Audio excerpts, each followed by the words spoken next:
Welcome to the third annual celebration of the Jacob K. Javits Prize for Bipartisan Leadership.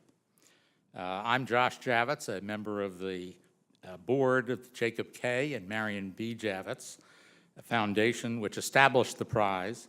And we are here working with our partners, Results for America, and we've gotten support this year from the Bechtel Jr. Foundation. And we also have with us Jeff Kyl, who's a member of the Javits board. The Javits Prize is given to individuals who have taken on an issue of major importance and forged agreement across partisan lines. We're especially thrilled to celebrate the 2018 prize winners, the late Senator John McCain, Republican of Arizona, and Senator Jack Reed, Democrat of Rhode Island, for their long-standing bipartisanship work on defense and on national security issues. The prize is named after my father, Senator Jacob K. Javits, who was a Republican senator from New York for 24 years. And throughout his career, he was able to find legislative solutions to national problems. He looked for the best ideas, whether they came from the left or the right, Republican or Democrat, and he worked tenaciously across party lines to fashion them into effective legislation. He never demonized his opponents. He never oversimplified complex matters. Rather, he worked constructively to meet the concerns and ideas raised on both sides of the aisle. And it's that approach and that spirit that we honor today. A few words about the process for selecting our prize winners. We used a two-step process. Step one was the nomination process. We brought together experts on bipartisanship from civic organizations, from universities, and government officials. Step two was the selection process, and we brought together eminent legislative practitioners and other leaders, including former Senator Richard Lugar and Alan Simpson, as well as Erskine Bowles, Chief of Staff to President Bill Clinton, and Ken Duberstein, Chief of Staff to President Ronald Reagan. They carefully evaluated the accomplishments of the nominees and selected those we're celebrating here today. This evening, we're honored to have 5 distinguished U.S. senators, Senator Jack Reed, Senator Jon Kyl, Senator Amy Klobuchar, Senator Jeff Flake, and Senator Jeanne Shaheen, who all worked with Senator McCain over the years and developed bonds with him based on mutual respect and shared belief in the power of cooperation and compromise. My sisters Carla and Joy will introduce Senator Reed and Senator McCain's son-in-law, Ben Domenech, who will be accepting the prize on behalf of the McCain family. We'll then have a brief discussion on the legacy of John McCain and the future of bipartisanship in the United States Congress with Senator Reed, Senator Kyl, and Senator Shaheen, and that'll be followed by a reception. But first, I'm very proud to welcome a leading senator who has a history of working across the aisle and getting things done, a former prosecutor who was elected to her state's as her state's first female U.S. senator, the senior senator from the state of Minnesota, Senator Amy Klobuchar.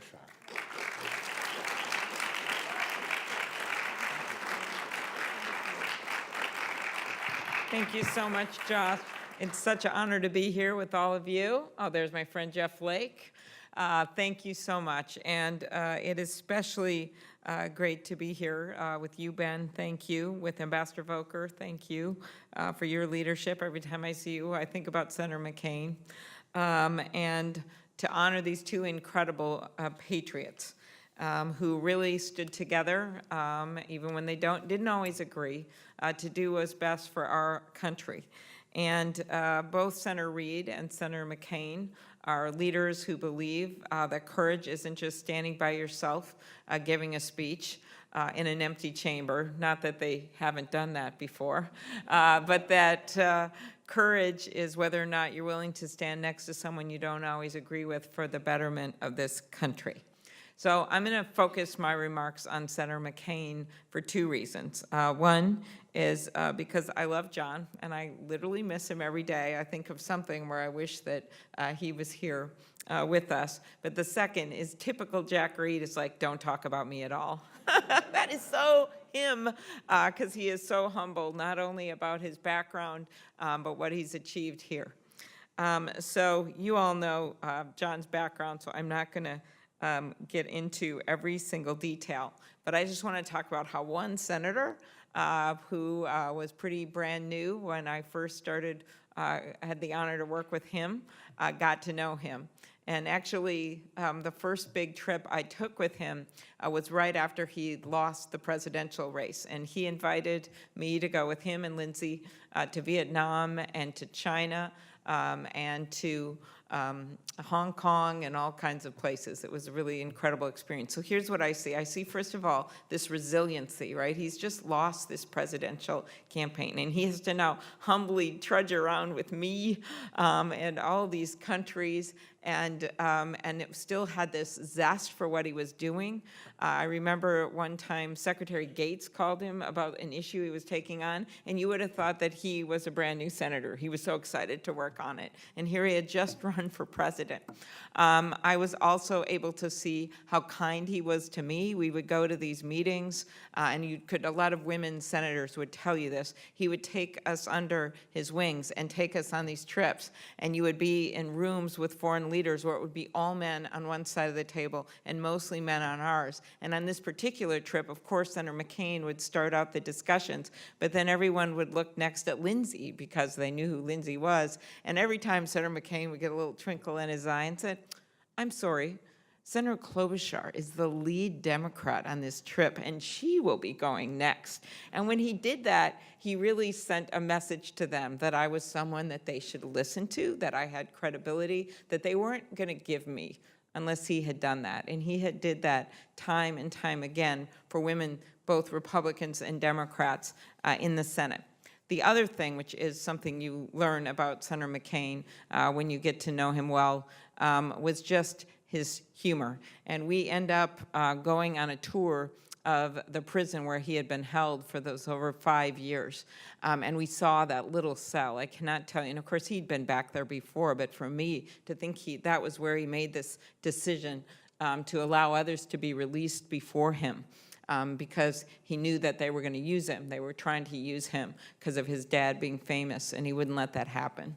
So we go see the cell. It's very dramatic. I'm starting to cry, and then we turn around the corner with this guide. We got 100 press people trailing us, and they show us this new exhibit, and it is an exhibit of GIs playing our soldiers playing like table tennis and sitting around a Christmas tree, all looking like super happy. And they go, oh, these are photos of our prisoners of war. And McCain, oh, very nice to the guy.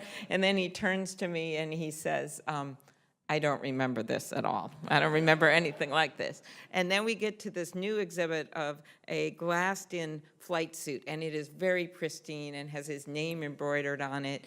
And then there's a picture of him getting shot down, and it's all torn up. And I'm like, he's taking photos next to this new exhibit, smiling, and oh, very nice, thank you for my flight suit. And then we go around the corner, and he looks at me, whispers, and says, that wasn't my flight suit. But yet, when you think about it, he had the humor about it, but he also knew that this wasn't the moment. And when I wrote a book and I asked him if I could say that because I didn't want to like ruin the secret. He's like, yeah, it's fine. But he, at that moment, wanted to show dignity to his host and to the country. And you saw that as he walked around Vietnam in a much bigger way. He, by returning there, was just a rock star. By wanting to re-engage with them on trade, he was a rock star. So that kind of resiliency as well as the humor is something that I think he used more to get things done than people thought, including being a mentor to new senators and teaching them what was really going on. So the last thing I'll say is just about his character, and that to me is really what this honor is about, and that he shares with Jack Reed. And one perfect example actually happened in my state and was very, very famous, and that was during his 2008 presidential campaign. He's at a stop in Minnesota, and that's when the woman stands up and says of then candidate Obama, I have read about him, he's an Arab. And without missing a beat, Jon shakes his head. I just remember I watched it over and over. This was my constituent in my state, and says, no, ma'am, he's a decent family man who I just happened to have disagreements with. And he knew that when this election was not going that well. And he could have gone the opposite way. He could have just let it go, or he could have fed into it, right? But he didn't want to feed into it because he was a globalist. He respected people all over the world, no matter what country they're from and no matter what their background was. That was part of it. But he also knew that he had an obligation to hold up decency and dignity in our democracy. And the very last time that I saw him, was when my husband and I went to visit Cindy and John at the ranch. There he was, and people didn't really know, his friends here knew, but that he was having trouble speaking at the end. He was still with it, but he was sometimes having trouble picking words out because of what had been happening with his brain. And so, but he could talk a little, and so he's watching TV. I won't even say he's still mad about the news. We'll let that go. It was kind of funny. But then, he got one of his books out, and he pointed to a sentence for me, and it said, there's nothing in life more liberating than fighting for a cause larger than yourself. And he says, this is what mattered. So those were his last words to me, and I think there are the last words for all of us to remember as we carry on the torch that he wanted so badly to be carried on. That's why he forged the relationships with people like Jeff and Jack. That's why he was willing to work across the aisle. That's why he took these young senators on these trips, even though they didn't know what they were doing, because he wanted to pass that torch on to fight for a cause larger than ourselves. So thank you for honoring him and the great Senator Jack Reed. Thanks.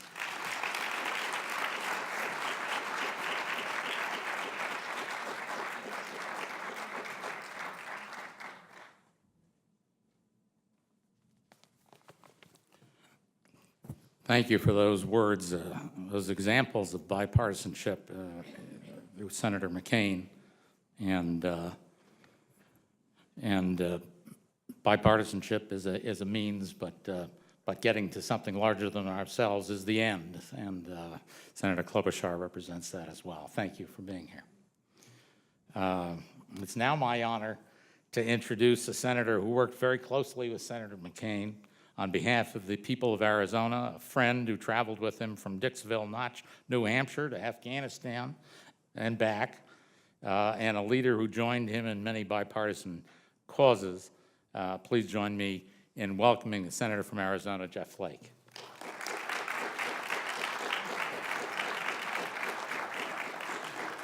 Well, thank you. It's such an honor to be here. It's such an honor to honor Jack Reed and Jon McCain. And I just so much appreciate the work that's done by Jack on the Armed Services Committee to always get the NDAA across the line every year, no matter what. It tells you something about how hard they worked and something about the dysfunction of the Senate. That's the one authorization bill that we always do, and it's because of the tenacity of people like Jack Reed and Jon McCain and the courage that they exhibit to work in a bipartisan manner to get that across the line.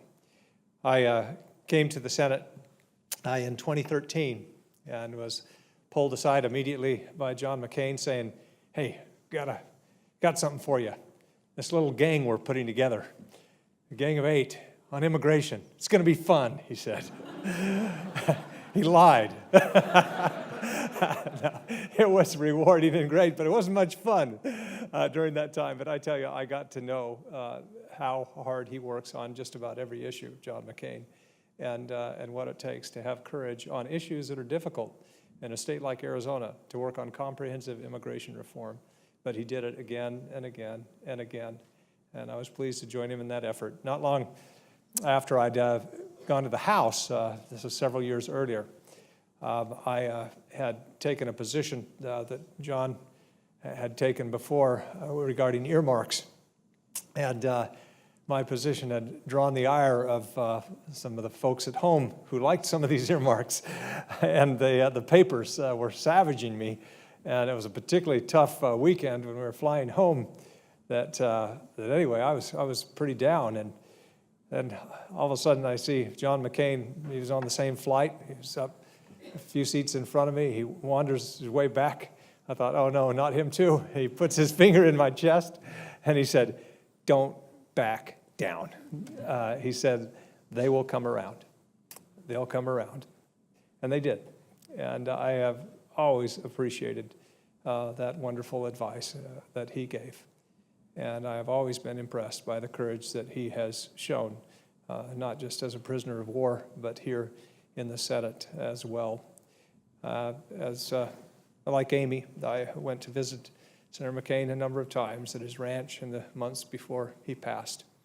And one of the visits, a few months before he passed, when he would still speak haltingly but effectively, we sat for over an hour out on his deck as we watched Oak Creek meander by and talked about politics and politicians that he admired through the years.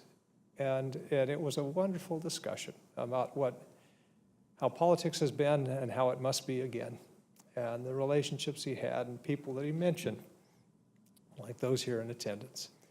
And I tell you, it was, again, affirmation to me of what we need to aspire to, that we need to aspire to relationships like we've seen between people like Jack Reed and John McCain and others who work in a bipartisan manner. The problems we have in this country are too big and too challenging to tackle alone. They can only be tackled when both parties work together. So I appreciate this Javits Prize going to these individuals and to reinforce to all of us that this is what is needed in the United States Senate and in the country. So thank you for inviting me here today.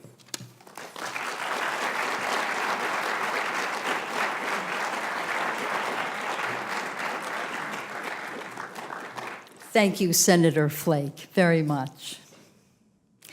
Jacob Capel Javits' father was a janitor and an immigrant. Enough said. He grew up in the crowded tenements of the Lower East Side of New York City. After practicing law for 2 decades and then serving in the Army during World War II, our father was elected United States Congressman in 1946 and re-elected 3 times thereafter. He was a Republican and remained faithful to that party throughout his life because of his opposition to the toxic and corrupt Tammany Hall machine in New York City. For 2 years, our father was New York State Attorney General, glorious for his 3 children, as he was often home for dinner. But national issues called again, and this time he ran for Senate on the Republican and liberal tickets, and Democrats voted for him in droves. Constituents often told him, "You are the only Republican I have ever voted for." Supported by his brilliant staff, over the next 24 years, Jack Javits forged bipartisan partnerships that brought heady progress to a host of issues, from pension reform to jobs for people with disabilities, civil rights, voting rights, and the War Powers Act in action now. And his support was central to the establishment of the National Endowments for the Arts and Humanities. Marian, his wife and partner, played a vital role in that effort. My parents raised funds to start the Jacob K. and Marian B. Javits Foundation to support education and experience for young policy leaders of the future. 100 Javits Fellows worked in the Senate as a result, and some are here with us tonight. My father changed millions of lives through the practice of bipartisanship. He would have loved the symbolism of this award, a bridge over troubled waters, to find solutions to enhance the lives of everyone who lives in this great country that he loved so much. My father got to know John McCain a decade before McCain was elected to the Senate. When Commander McCain became the Navy's liaison to the Senate in 1977, he often escorted lawmakers on overseas trips, where he earned the respect of my father and of many others, including Joe Biden, Henry Scoop Jackson, Bill Cohen, Gary Hart, and John Tower. Following in my father's tradition of reaching out to lawmakers on both sides of the aisle, Senator McCain cultivated partnerships throughout the Congress with leaders like Senator Jack Reed. My sister Carla will now share more about Senator McCain and Senator Reed. All right. When he was running for re-election in 1974, our father took part in a heated debate at the City Club of New York. Taking fire from the left and right, he responded, "My opponent makes fun of me for being the great compromiser." Well, compromise produced the War Powers Act. Compromise produced pension reform. Compromise produced legal services for the poor and cancer research. Compromise has to be. You can't have great, pious, beautiful ideas, but no performance. In 2018, we enthusiastically award the Javits Prize for Bipartisan Leadership to recognize 2 senators that exemplify these values. Senator McCain's remarkable 4 decades of public service were characterized by courage and decency and a strong maverick streak. He put the country's interests first, leading bipartisan crusades to fix the nation's immigration system, as we just heard, and reduce the influence of special interest money in politics. A war hero, he partnered with fellow Vietnam veteran Senator Jon Kyl to resolve POW MIA issues, and worked with President Clinton to normalize diplomatic relations with Vietnam. As chairman of the Senate Armed Services Committee, he resolved countless disputes across party lines to pass the annual defense authorization bill. Known for his humor and candor, he relished engaging in feisty debate, but also made a point of defending the patriotism of his political opponents. After his diagnosis of brain cancer, he made an impassioned plea to his colleagues saying, "We've been spinning our wheels on too many important issues because we keep trying to find a way to win without help from across the aisle. What have we to lose by trying to work together to find those solutions?" Senator Reed, over more than 3 decades of public service following a distinguished military career, has fostered exactly that approach.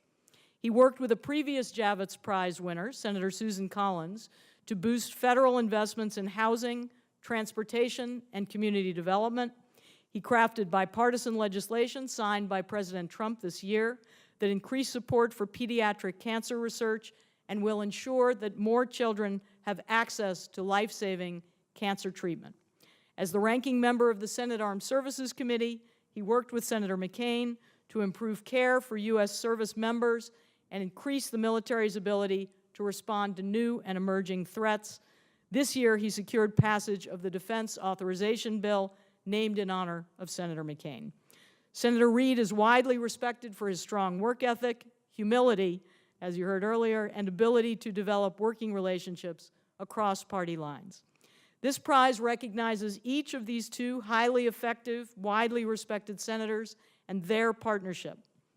Over my father's lifetime of service, he aimed to make progress for the American people and to strengthen the treasure that is U.S. democracy.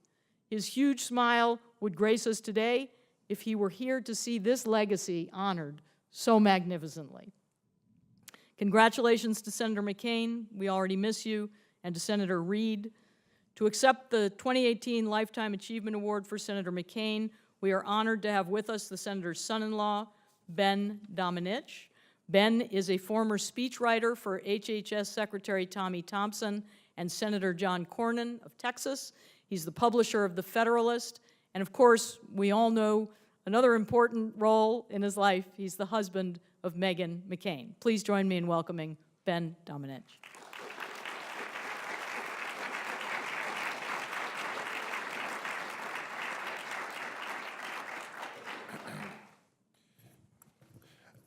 Thank you so much. It's a pleasure to be with you today. All of you who are thinking about hanging out with your in-laws this coming holiday, imagine if your father-in-law is also the greatest American that you've ever met, and you can understand it's kind of a unique experience. I'm honored to be here to accept this award on behalf of the McCain family, and I want to thank the Javits family for their generosity and the honor that it truly is to have John's record of bipartisanship recognized. John was a lover of freedom and a good fight, and he represented that, I think, well within the context of bipartisanship. Bipartisanship for him was not merely papering over the differences that we have with each other. It was about fighting the way through, finding what the country needed, and doing it. And he did that time and again over the course of his career. It's a very unique property to be able to have a tough fight with someone, and anyone who's ever had a fight or been on the receiving end of John's temper would know what that's like, and then be able to come at the end of the day and shake their hand and understand that that fight had a purpose to get to a point where we as a representative democracy can do great things for the country. I work in the least valuable career in America today, which is punditry, the only requirement being that you have an opinion and that you are able to express it. And I was on air on election night just recently, and I won't single out who said this because I bear him no ill will, but there was a commentator, a fellow pundit, who made an observation in passing that, well, we don't see numbers like this historically in times when the economy is so good and we're not at war, which would come to a surprise, I think, to not just John, but to my brother and my sister and my brothers-in-law, who've spent a lot of time in dusty corners of planet Earth over the course of the past decade and a half, apparently just wasting time. We are a nation at war. John understood that. Jack Reed understands that. They understood the importance of supporting the warfighter, but they also understood the importance culturally of embracing those who come back from the battlefield, who need the support of their fellow Americans and need to be embraced for the work that they've done. I am from an Army family. I married into a Navy family, which occasionally caused some consternation around the time of last weekend's game. I actually missed watching that very much with John because we would needle each other quite a bit over the past couple of years. I look at the headstone of my grandfather in Arlington National Cemetery, and it says in pretty stark letters on it, World War II, Korea, Vietnam. And I was thinking about that a lot this past week with the passing and funeral for President Bush, that we came from really an era when service was expected, even of those who are the most elite among us, that the leadership class would be intimately aware of the challenges of military life and experience, because when they said that those troops should go somewhere and do something, they should understand what that involved and the lives and the ripple effect that would have on the American people. And if there's one note that I would really try to air today, I very rarely try to speak for John, but I think I'm confident in saying we need more bipartisanship when it comes to addressing the needs of those who have been fighting these wars for the last 17 years, addressing their needs and promoting them as the kind of people who we need in leadership. I was very gratified to see the number of veterans who were elected in 2016. Regardless of party, we need more people like that in this conversation that we're having at the federal level, and I think that's a good thing for the country. One of the things that America has been saved by time and again is the capacity of Americans to confront terrible things, to go through personally hellish things, and then to work through it, to fight through it, and to move on. John had an incredible capacity for that. I'm not sure anyone had that kind of capacity. It's the kind of thing that enabled him to assist, as he did, in the normalization of relations with Vietnam at a time when his support for that was critical. But it was also something that showed itself here and there in little personal ways. I was honored to spend so much time with him at the ranch over the past year after his diagnosis. And you know, when you spend that much time with someone, you move on from arguing about how to cook chicken or the designated hitter or something like that, and you actually ask some of the questions that you might not ask otherwise. I asked him, and this was one of the final sort of long conversations we had before things took a turn for the worse. I asked him, you know, when you got out, did you ever have nightmares about it? And he said, no, of course not. And I was just sort of flabbergasted by that. I mean, I knew he would say something if he did. I said, really? You never had nightmares about it? No. And I said, well, what do you remember? Like, what does your mind drift back to when you think about getting out? And he thought about it for a second, and he said, you know, we didn't come straight back. We had to stop in the Philippines. And so we went out to eat. And that was the best steak I ever ate in my life. That is the capacity of a man who is incredible, who I think we can all look up to for various aspects of what he brought to the country he so loved. But it's also the capacity of someone to fight, to go through it, to go through the most hellish things, and then to move forward, to see the path that he needs to go on and to do it. And I think we could use a lot more of that in Washington and in the country. Thank you so much to the Javits family. Thank you so much for having me here today. It's an honor to accept this award on behalf of Jon.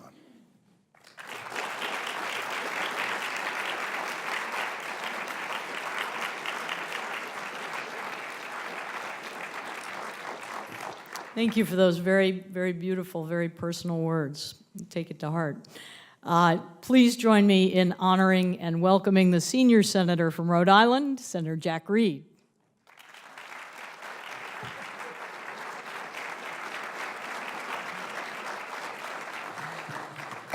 Well, thank you very much. Good evening. First, let me recognize Joy and Josh and Carla, the whole Javits family. Thank you for being here. And also let me recognize my colleagues, Jeff Flake and Amy Klobuchar, Jeanne, Shaheen, thank you. Also to recognize Ben Domenech thank you for those very moving and very, very truthful words about a great, great man. And Ambassador Volker, thank you for being here too. This evening, we honor the legacy of Senator Jack Javits, and especially his commitment to thoughtful, bipartisan efforts to advance our country and our people. And it's more than fitting that Senator John McCain should be recognized, for he exemplified this spirit of bipartisanship and commitment to the nation. I am deeply honored to also have been recognized, but I must confess the obvious. This evening, I stand in the shadow of these two extraordinary senators, these two extraordinary Americans, these two extraordinary gentlemen. I never had the privilege of meeting Senator Javits, but I knew of his great work, and I particularly am aware of his friendship and collaboration with someone I knew very well, my predecessor, Senator Claiborne Pell. Indeed, their work together exemplified the spirit of bipartisan effort that we celebrate tonight. It was Senator Javits, a Republican from New York, and Senator Claiborne Pell, a Democrat from Rhode Island, working together who created the National Endowment for the Arts and the National Endowment for the Humanities. They both understood that America's place in the world was not simply the sum of our economic and military power, it was also measured by our contribution to the human spirit. And through their efforts, our country embarked on a continuing voyage to enhance and elevate the arts and the humanities. They also understood that in America, the land of opportunity, education was the great source of opportunity. And it should be available to all with the talent and determination to seek it, not simply the province of the privileged. Their vision not only empowered individuals, it propelled the nation forward then, and it sustains us now. Senator Javits and Senator Pell, beginning in the 1960s, worked together to broaden access to higher education. The landmark 1972 education amendments included what would become the foundation of our student financial aid programs. The Basic Educational Opportunity Grants, that would later be called the Pell Grant, But from the beginning, it was a combined effort. It was built on the foundation of not just Claiborne Pell, but of Jack Javits. Claiborne said about their 1972 effort, in his usually flamboyant way, to have worked with him as a team has been very good. High praise indeed from Senator Pell, I can tell you, I can assure you of that. Coincidentally, in the same law, Senator Javits created the State Student Initiative Grant Program in order to encourage states to take part in helping young people go to and stay in college by enacting their own state-based income program based on student need. My first amendment in the Senate, one that I offered just a few months into my service, also on a bipartisan basis, with my colleague, Senator Susan Collins, another Javits Award winner, was to save the Javits program, and we did so on a vote of 84-4. Senator Collins and I have been working for the last 14 years to make sure it stays in place so that Senator Javits' vision remains in place. Now, Senator Pell and Senator Javits' work took them beyond just education, the arts, and the humanities. They also served on the Foreign Relations Committee together, side by side, faced the great issues of war and peace throughout the most difficult times of the Cold War. Now, their example of principled and bipartisan leadership is magnified in the life and service of Senator John McCain. I was privileged to know and work with John McCain. Indeed, for 4 years, he was my chairman of the Armed Services Committee, and I was the senior Democratic member. Now, this arrangement made perfect sense to John, since, by definition, every Annapolis graduate outranks a West Pointer. He was very comfortable. And I recall, as we were preparing to assume our responsibilities, he asked me to lunch and told me that he wanted to work with me, to work as a team. He made it clear we would not always agree, but we would not let our disagreements disrupt the vital work of the committee. He would share his views, and I would share my views, without any surprises. So the committee could focus on finding solutions, not simply indulging in recriminations. And John McCain, being a man of his word, did just that. For me, it was a profound gift. From that wise and generous man, I was asked to participate with him in shaping the policies undergirding our national security. Now, I knew before I arrived in the Senate that John McCain was a great American hero. His bravery under fire, his bravery and endurance as a prisoner of war, are historic examples of the best of who we are as Americans. But working on a daily basis with John, I learned great lessons. Now, of course, I had to always listen to a litany of fairly constant jokes about dumb cadets, which, by the way, were virtually identical to my repertoire of jokes about dumb middies. That was a small price to pay. John reminded me by word and deed that we were there to do our utmost for the young men and women of the armed forces and their families. It was never about us. It was all about them. And it was also about ensuring that their sacrifice was reflected in a better country for all Americans and a better world. John also understood, as few can, that technology, technique, brilliant plans, and a host of other prized military assets can never succeed if character and courage fail. John McCain was character and courage personified. Unafraid to speak out, unafraid to cross lines, unafraid to lose in a noble effort while always striving to achieve a noble purpose. Tonight, you honor a great man and a great senator, the Navy pilot, not the Army paratrooper. And you do so in the name of another great senator, Jacob Javits. I simply want to thank you for including me with such worthy colleagues. Thank you very much.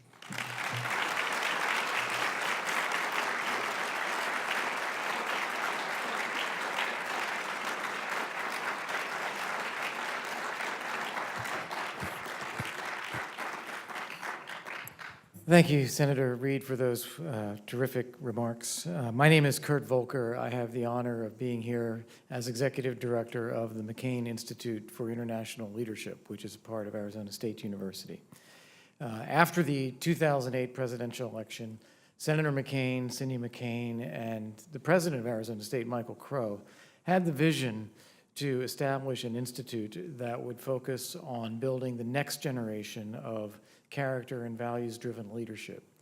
And in the spirit of Senator McCain, it was meant to not be a talk shop, but to take action. We set out to identify, network, train, equip, support, and stick with future leaders, emerging leaders of strong character, strong values, who are going to make a lot of positive change in this country and around the world. And we also founded ourselves as a do tank, as we like to say. We wanted to be in the arena, as Senator McCain would say. We wanted to be fighting for causes just as he was always fighting for causes.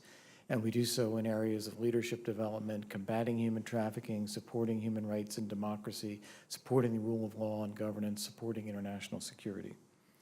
Recently, we launched a Mavericks Needed campaign in order to encourage people from all walks of life to increase their own civic engagement for themselves, to get in the arena, take action in their communities, and as this award recognizes, to work across any partisan or any political lines to achieve a higher cause and a higher purpose.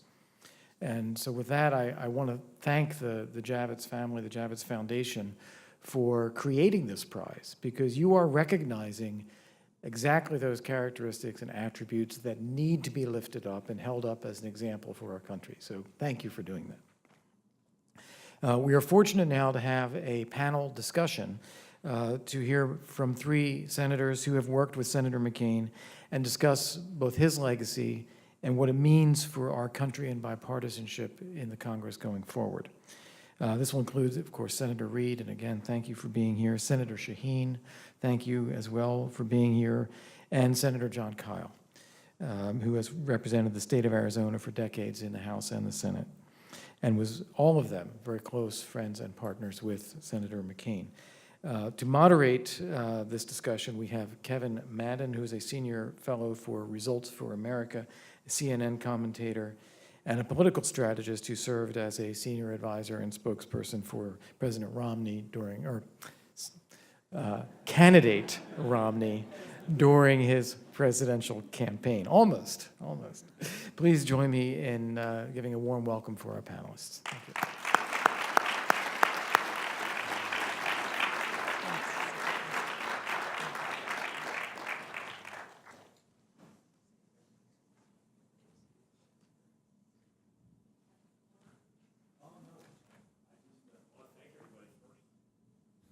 Make sure these are on. Yeah, I want to thank everybody for the invitation to be here. Thanks so much to the Javits family, of course, Ambassador Volker and the McCain Institute, as well as the Ben Domenech and the McCain family, and the Results for America leadership that made this event possible.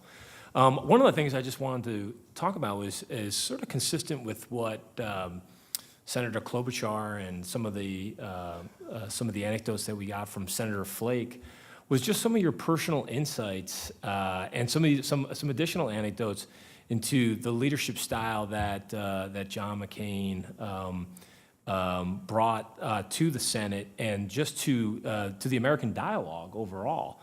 And so I'll start with you, Senator Shaheen. You know, we've lost Senator McCain and just recently President George H.W. Bush, 2 titans of American leadership, and both of them served the country in wartime. Both of them had an incredible sense of duty to public service. And what do you think elected leaders of today can take away from their profiles and that style of leadership in order to carry on this legacy that both had to bipartisanship and helping the country? Well, I think one of the other things that everybody has pointed out is that they put country above first, above party, above other personal advances. And I think that's a very important lesson for anybody who is interested in leading in this country. You know, I first met John McCain when he was running for president, and I was the governor of New Hampshire back in 2000, and he always said that New Hampshire was his second favorite state, and we liked him a lot there too, because he was willing to engage, to take questions, to get in and mix it up with people and talk about where they might be wrong and where they might be right, and to really take on anybody who he disagreed with. And I think that was one of his strengths. And I think it's one of the lessons that as elected officials we should take away. The idea that you don't have to agree with everybody in order to work with them, that you can disagree, you can be at odds, and if you don't make it personal, if you can figure out a way forward. And I think that was one of the real lessons from John McCain, and one of the characteristics that I think is too often missing today in our politics, sadly. And you know, one of the things he really loved about New Hampshire was New Hampshire demands that that the people out there get to touch and feel and talk and yell at their presidential candidates. And he actually enjoyed that, even when it was people that were disagreeing with him. Right. And, you know, a room full of supporters. And that New Hampshire sort of, he was always described as the president of New Hampshire in that sense.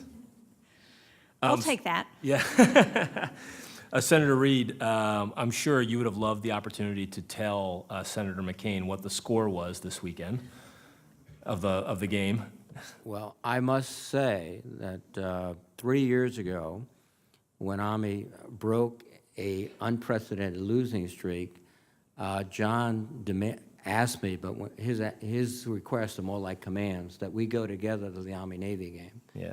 That we sit together on the Army side and then the Navy side. And he said, of course I want Navy to win, but you know, you guys got to win a game someday.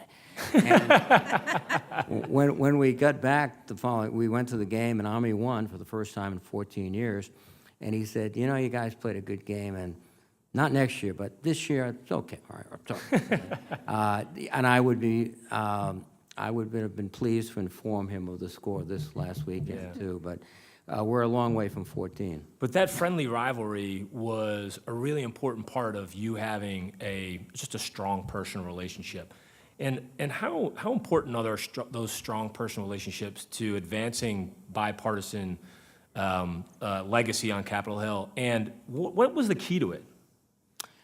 I think they're absolutely critical. And I think in this case, the key was, and it sort of, we were both 17 years old, a few decades apart, and we went into the military. He went to Annapolis, I went to West Point. We both served.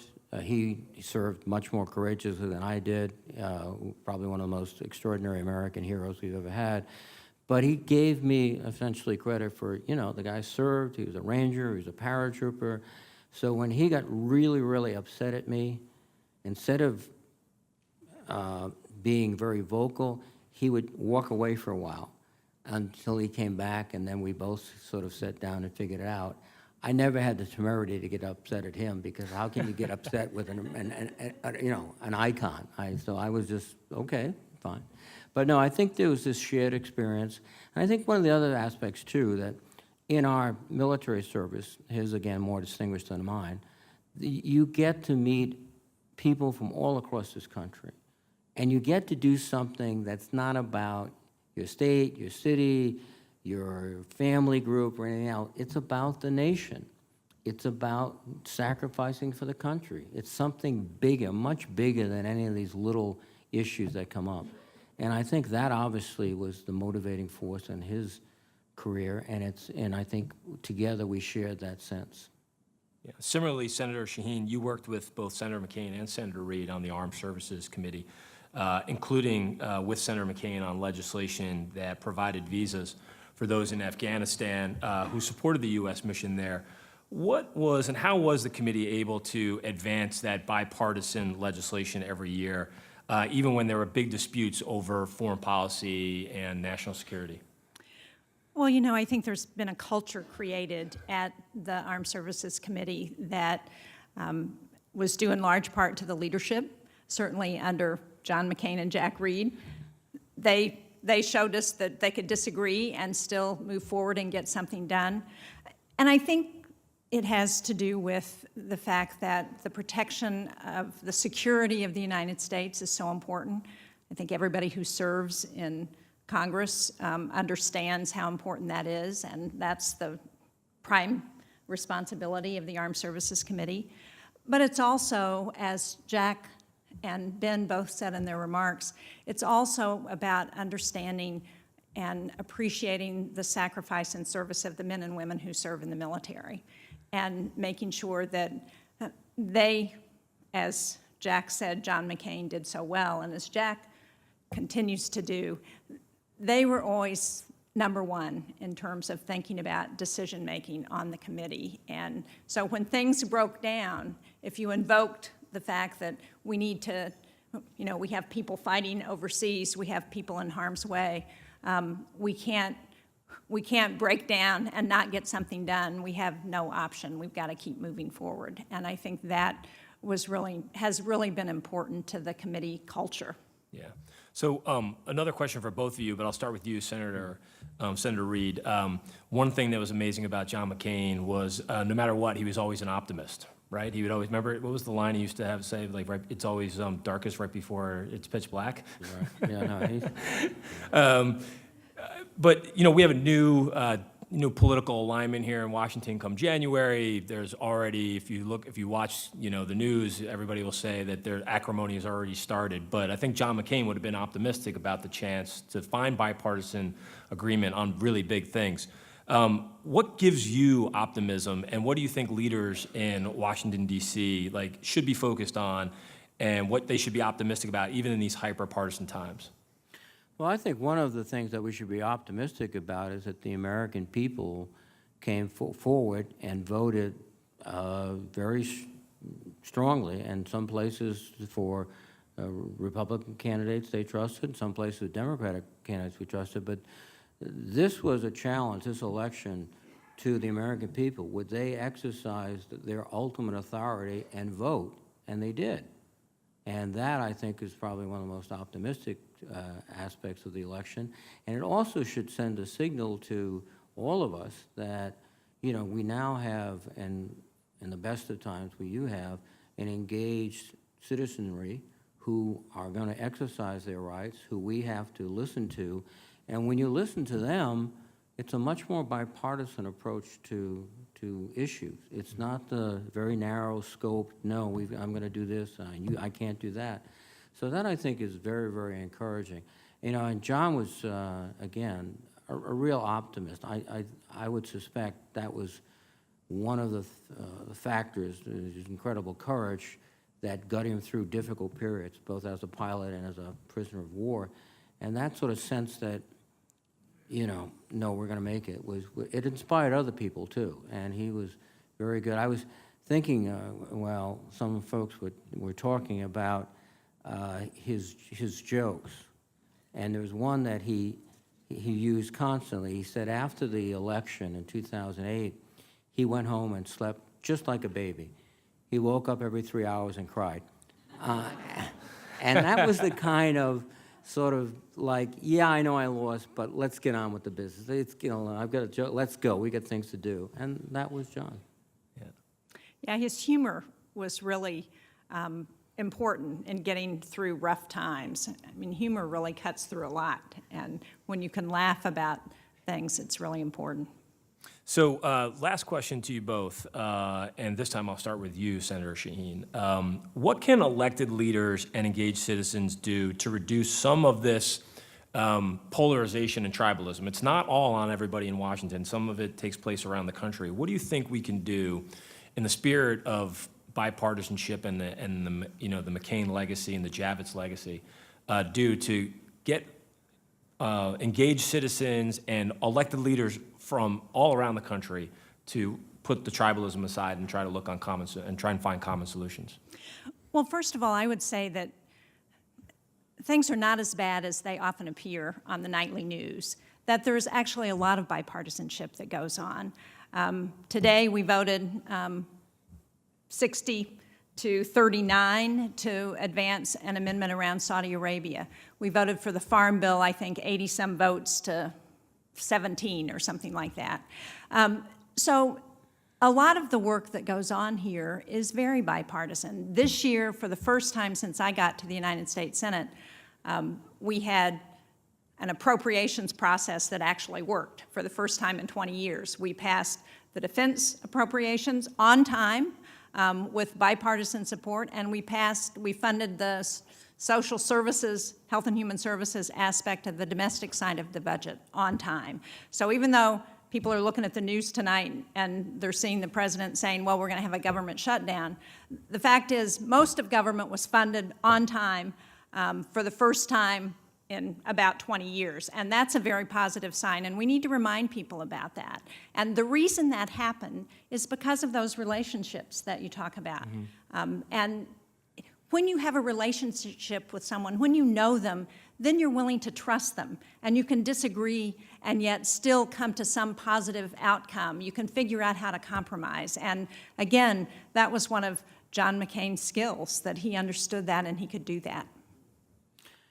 Well, I think one of the things we have to do is find very consciously areas of common agreement and move those very quickly. The more, frankly, accomplishments like today that we can put on the record, the more I think people will begin to say, well, yeah, there are things being done, they can do more, and we should be able to do more. I think the other aspect of this, too, and it goes to what Senator Shaheen does, what I do, what John does, is when you go back home, you try to reach out and engage people, not as Republicans or Democrats, but as Americans, and talk about, listen, and that's a key aspect. Right. I think a great deal of the tension and the anger, if you will, is a sense that no one's listening to me, that no one understands my dilemma, et cetera. So if we make a conscious effort to do that, I think as senators, as representatives, that helps immensely. So Senator Kyl has just joined us, so I lied when I said it was last question.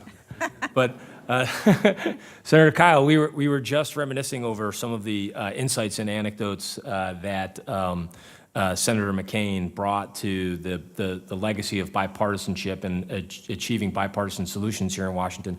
And what do you think was one of the main things that that Senator McCain brought to the table? Senator Reid was just mentioning the capacity to listen. A lot of people didn't really know that about John McCain. They probably saw him as somebody who was offering really hard and fast opinions and not doing much listening. Do you have any stories that can back up that, and just how important it was to his success as being somebody who could reach across the aisle? Well, I think it's his success about reaching across the aisle is pretty well known, and it was significant, more than most. I think it goes back to his idea of what the U.S. Senate was. I can remember when I came to the Senate, Bob Dole was still the majority leader. John had been active for quite some time and had a sense similar to Bob Dole's, that this was an institution where everyone was equal and everybody had an opportunity to have their amendment considered and have a vote on it, irrespective of party. And you ask about anecdotes, I can remember a time pretty early in my career where I was on the floor and John came bursting through the doors, as he always did, and he was on fire, demanding that a Democrat who was trying to get an amendment up have that right and have a vote on it. I don't remember what the issue was or who it was. And frankly, it didn't matter to John. He believed that's the way the institution should operate at that time.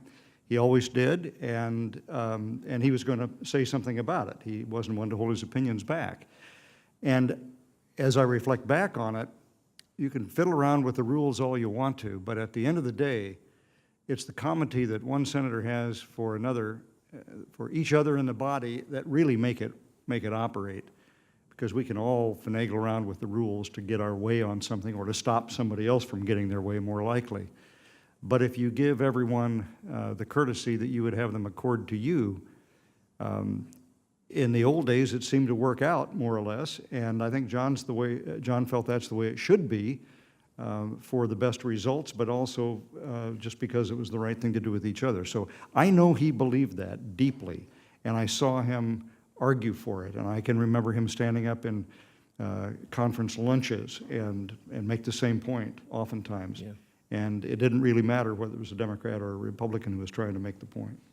So just to close up, when you see a lot of this talk about, how we're on the verge of a government shutdown, what do you think the key is to break this idea of constant brinksmanship between the parties over the simple task of keeping the government open? What do you think the key to getting past that is, and what elected leaders today from around the country can learn from that?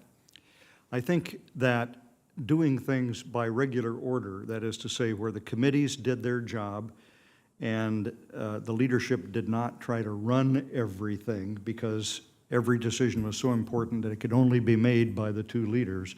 I think if you got back to that, we could avoid some of the issues like government shutdown issues.